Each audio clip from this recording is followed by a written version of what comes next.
Okay, so in the last video we were talking about mystery or not of consciousness.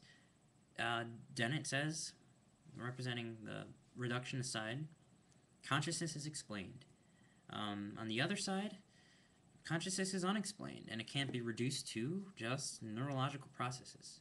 Um, both these sides have good points, and I was just going over basically the point for Mysteriums, what they've got to offer.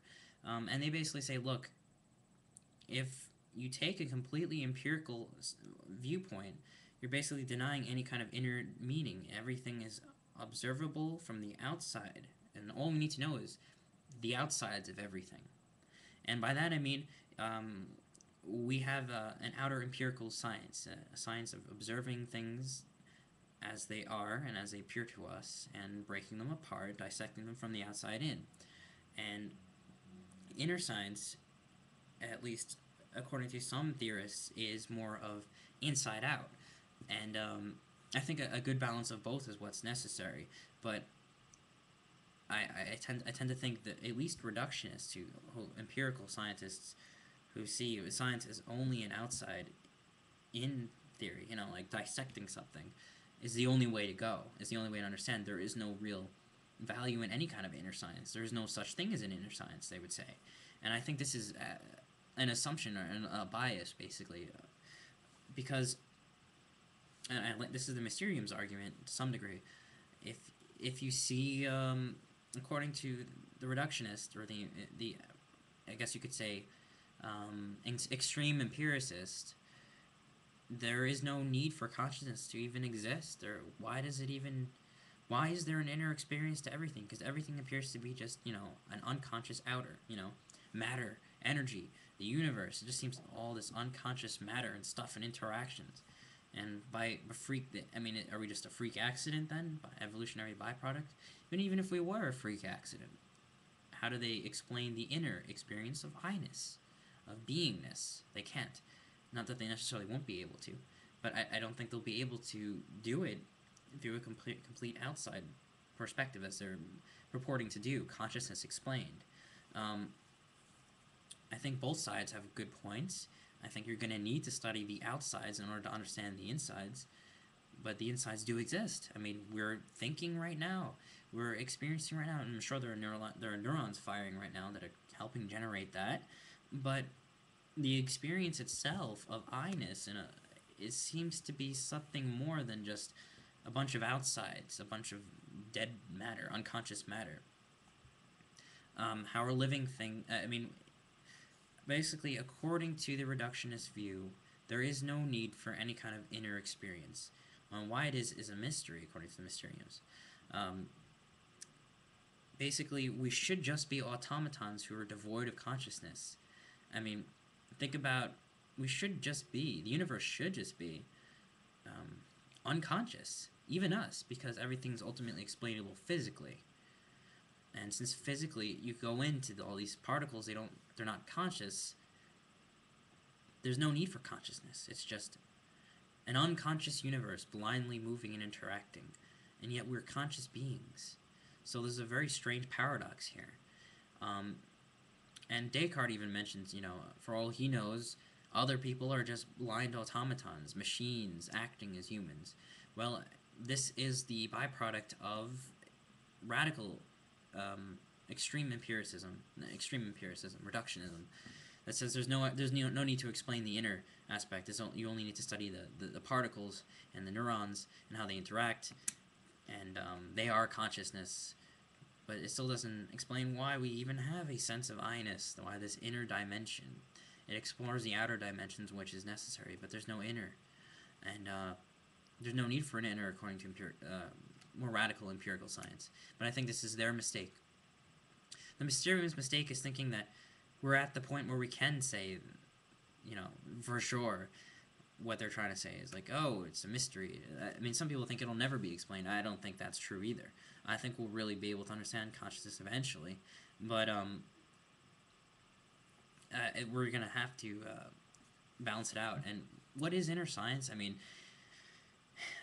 Even the most accepted form, you could start here with inner science.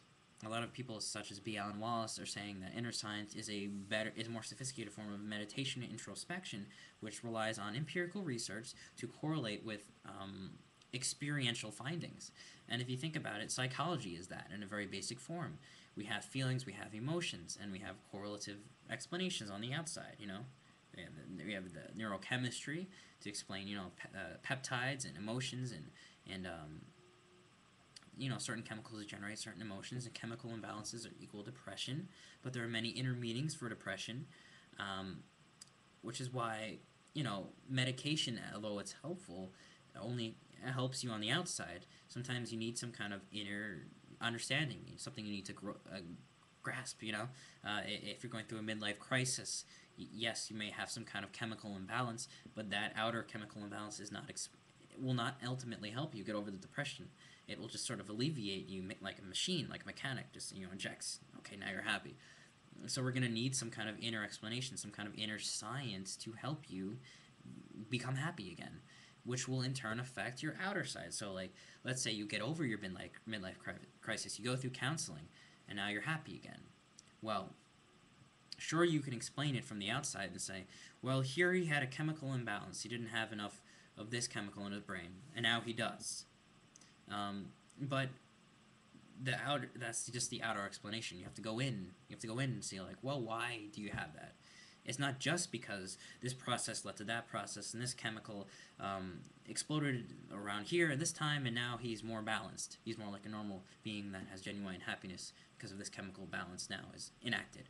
Sure, you could say that, but that doesn't mean anything to the guy who had depression. I mean, he needs not only some chemical balance, but he needs to think and feel happy and have reason to feel happy. There's this inner science. So psychology is a form of inner science to help balance out people's lives. You have psychoanalysis, you have behaviors therapy, you have biofeedback. These are all ways to kind of correlate inner and outer, and this is very important. And that's a very base form of psychology that can't be simply reduced to, the outer forms and the chemistry. So I guess you could say a psychiatrist needs to think like a psychologist and a psychiatrist at the same time. He can't reduce all of your problems to just chemical imbalances. Sometimes they are, but a lot of the times, for a majority of people, they're not. You need some sort of inner dimension of meaning to interpret and understand. And in the same form, a contemplative science, an inner science, is needed to understand meaning and relationship, and it needs to be, the left and the right hand of science needs to be inner and the outer, because we've done this before in the past, and we do this now. It's just not emphasized as much. It's not integrated. It's not holistic, because one side thinks they've got it right, and the other side thinks they've got it right. I think both need to be integrated and used together to create a more complete science, and I think that is happening. It's beginning to happen more now, but there's still a disconnect between the sciences and between, inner and outer, and there's still a general belief that there is no inner, which is very detrimental, and it hurts. I mean, again, from the analogy of psychology, or more like depression, we've only beginning to really understand it. Mental problems, because they're part of this inner world, and the people who have jumped the gun and said, well, look, we're just an arrangement of various chemicals, and if you inject more, you become happy. If you inject less, you become less happy. This sort of thing has to it's a very simplistic and unscientific way to understand us. We have an inner dimension, whether some scientists like it or not, and it doesn't need to be unscientific. It has an inner meaning, so let's find that inner meaning. Let's balance the processes. Let's try to see the left and the right hand of science, inner and outer. Without this century is going to be very difficult. But I have a feeling we're going to be integrating much better this century, and yeah, that's about it. I guess that's the end of the video, and thanks for listening, and if you have any questions or objections or alternative views, please feel free to post a response video. Okay, thanks for listening.